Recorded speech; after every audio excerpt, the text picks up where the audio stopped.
Ce petit village s'appelle Holland. C'est un petit village dans la Drôme, un petit village comme il y en a un peu partout, avec son bar, son église, ses habitants. Un petit village assez sympathique. Un peu en retrait de ce petit village, il y a une ferme. Une petite ferme commune, avec la maison, la grange, le tracteur, tout ce que l'on peut trouver dans une ferme en somme. C'est la ferme des époux Carmin, Mathias et Solange. Mathias est le type de fermier misogyne, alcoolique et colérique, au point que l'on se demande comment a-t-il fait pour trouver une femme. Mathias est le dernier d'une famille de 5 enfants. 5 garçons. Enfant non désiré, Monsieur Carmin, son père, a toujours prétendu qu'il était un enfant né d'un adultère. Sa mère, elle, gardait le silence là-dessus, car Monsieur Carmin était un mari violent qui levait la main facilement si celle-ci osait le contredire. Mathias fut donc le souffre-douleur de la famille. Ses frères le maltraitant sous les encouragements de leur père. Son père le rognant, se moquant de lui et levant la main à la moindre occasion. Et sa mère, enfermée dans le silence, soumise et résignée à une vie de boniche qui n'a aucun mot à dire. Mathias eut donc une enfance très malheureuse. Entre privation et violence, il était le souffre-douleur de la famille. Il commença à boire vers ses 16 ans, volant de temps en temps une bouteille de vin dans la cave de son père. Puis, le jour de ses 18 ans, il fugua et vécut comme un clochard, allant de ville en ville, de foyer en foyer. C'est dans un foyer de Saint-Maurice que l'on retrouva Mathias, alors qu'il avait 26 ans. Il travaillait en intérim en tant que maçon et rentrait tous les soirs au foyer. Un soir, une lettre lui parvint, lui annonçant le décès de ses parents dans un accident de voiture. Ses frères ne voulant pas reprendre la ferme, Mathias revint donc dans la maison de ses souffrances, avec l'intention de la vendre. Mais il rencontra Solange, et ils s'installèrent dans la ferme afin de vivre une vie d'agriculteur. Solange était une jeune fille née d'une aventure sans lendemain. Originaire de Holland, elle fut élevée par une mère célibataire, excentrique et très absente pour sa fille.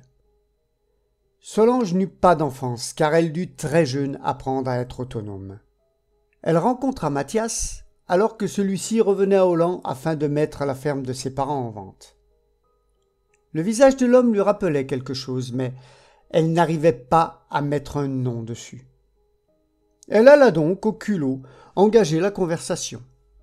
Mathias ayant été très peu scolarisé et Solange se débrouillant pour suivre des cours à domicile afin de s'acquitter des tâches que sa mère ne faisait pas tout en s'instruisant, il était normal que la jeune femme ne se rappelle pas de lui. Les deux jeunes gens parlèrent donc et se revirent le lendemain, puis le jour suivant, et tombèrent amoureux. Mathias, bien qu'aimant la boisson, était un jeune homme agréable et même parfois drôle. Et Solange dit de suite oui quand il fit sa demande en mariage. Un an passa. Une année dans laquelle Solange notait des changements dans le comportement de son mari, mais n'y prêtait pas attention plus que ça. Puis un soir, alors que Solange débarrassait la table, elle renversa, sans le faire exprès, le verre de vin de Mathias. Oups, désolé. Je vais éponger tout de suite. Est-ce que je suis maladroite quand même?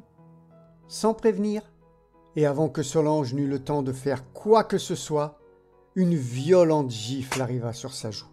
Aïe! Mais ça va pas? Tu peux pas faire un peu attention, imbécile? Solange reste interloquée et sans voix. C'est la première fois que Mathias lève la main sur elle. Elle avait remarqué des changements d'humeur et de comportement, mais jamais d'accès de violence. Solange nettoie le vin renversé, une larme coulant sur sa joue rougie par la gifle de son mari, mettant ça sur le compte du verre de trop, comme on dit. Les jours, les semaines, les mois passent, et Mathias devient plus violent, plus virulent. Mathias se transforme en la personne qu'il haïssait le plus dans son enfance, son père. Solange, en laissant passer la première gifle, en ne disant rien, a laissé comme une porte ouverte à Mathias, dans laquelle celui-ci s'est engouffré.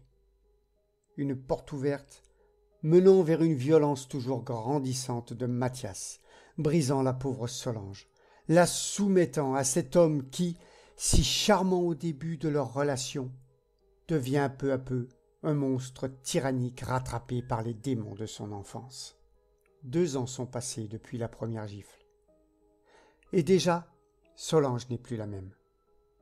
Cette femme belle et enjouée s'est transformée en femme maigre, le teint blafard, ayant peur de sa propre ombre.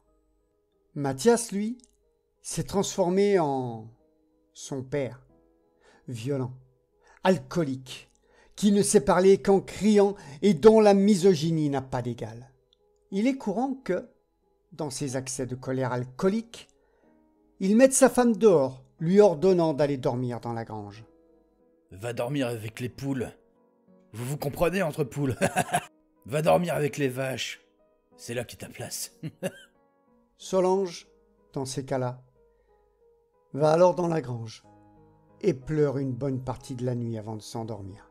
Ce soir-là, il y avait une fête dans le village et les époux Carmin s'y rendent. Solange avait mis un bon paquet de fond de teint pour tenter de masquer un œil au beurre noir, mais les gens la regardaient tout de même, et Solange baissait très souvent la tête, de honte et de gêne.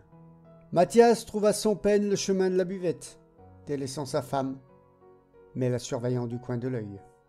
Solange s'était assise sur une chaise, un simple verre d'eau à la main, regardant danser les couples, n'osant parler à personne, et personne n'osant venir lui parler. Elle restait ainsi assise, jetant un coup d'œil à l'horloge du village. Il est 20h. Vers 23h, un jeune homme s'approcha de Solange et engagea la conversation. Il se présentait comme le frère du tenancier de l'hôtel du village. Il s'appelle Nathan et est artiste peintre.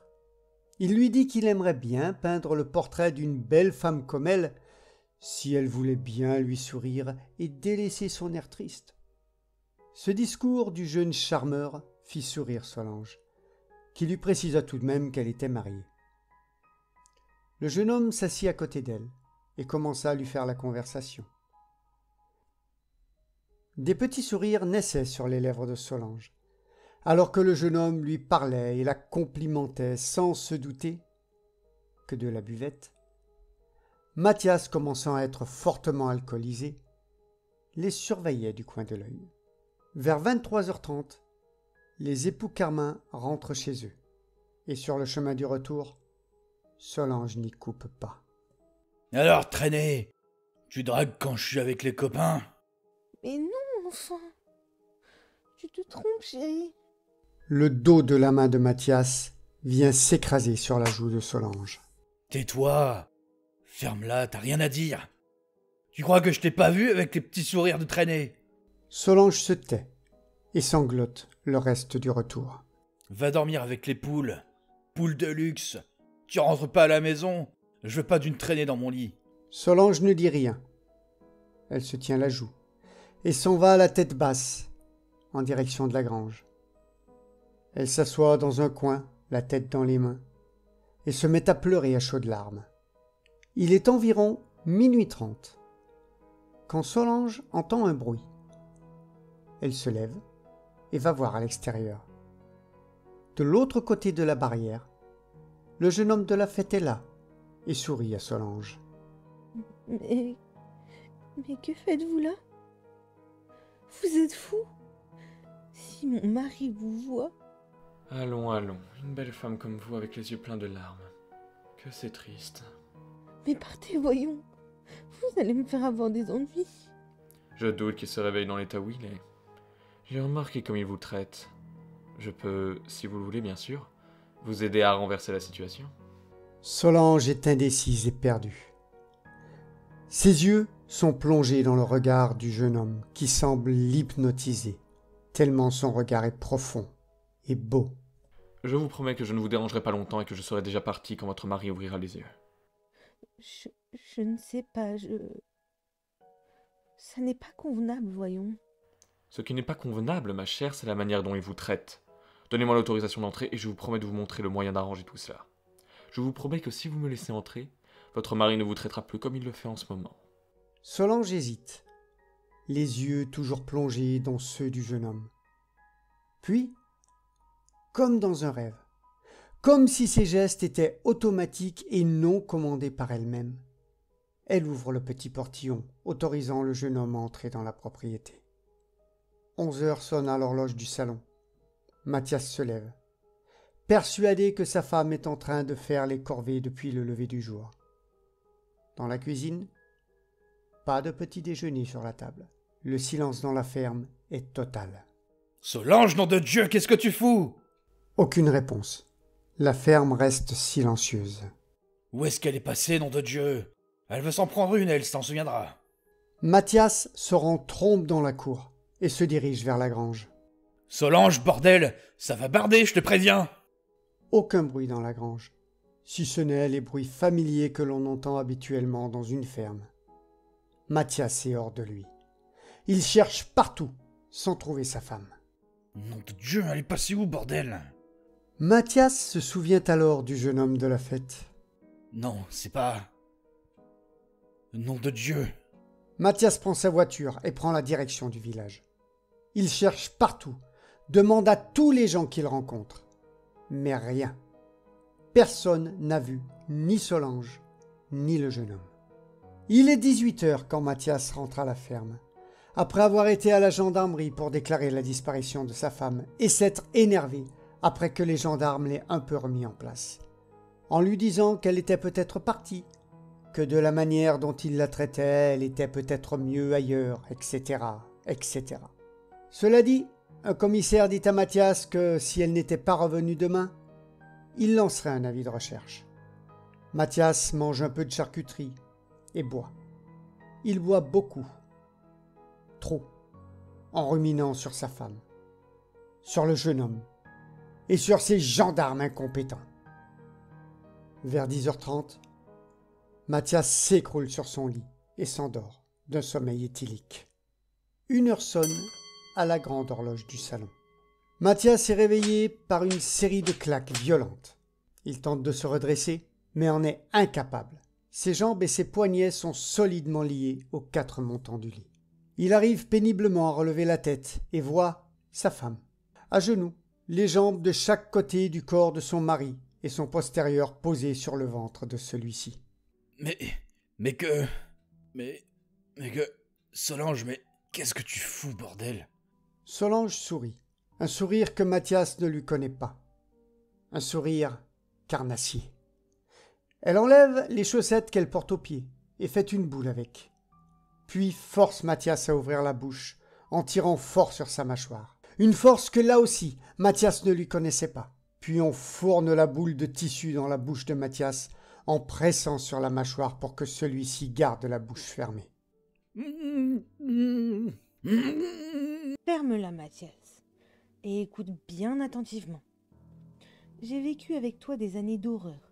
Par amour, je me suis soumise à un mari alcoolique et brutal. Tu as fait de moi ta boniche et non ta femme. Tu es un être ignoble et abject. Mais maintenant c'est fini, mon chéri. J'ai appris de mes erreurs. J'ai subi une renaissance, vois-tu. Et ceci grâce à Nathan, le jeune homme de la fête. Tu te souviens de lui? Il m'a fait découvrir un monde dans lequel je ne serai plus une femme soumise. La boniche que l'on tape parce que le vin n'est pas assez frais. Un monde dans lequel je suis la reine qui les met tous à ma botte. Solange ouvre la bouche et Mathias peut apercevoir des sortes de crocs sur la partie supérieure de ses dents. Moi non plus, je ne croyais pas aux vampires avant de rencontrer Nathan. Et je dois dire que tu as eu une très bonne idée de m'envoyer dormir dans la grange la nuit dernière, mon chéri. Nathan est venu me rendre visite ce soir-là. Nous avons longuement parlé. Et puis j'ai décidé de le suivre afin de me sortir de cette vie de servitude à tes côtés. Et me voilà. Je reviens une dernière fois à la maison afin de faire mon repas de départ. Bien sûr, toi tu ne reviendras pas. Une ordure comme toi a juste le droit de servir de repas et de crever pour moi. Je me demande bien si je vais être ivre à cause de tout l'alcool que tu as ingurgité. Il est temps de se dire au revoir. Souhaite-moi bon appétit, chérie.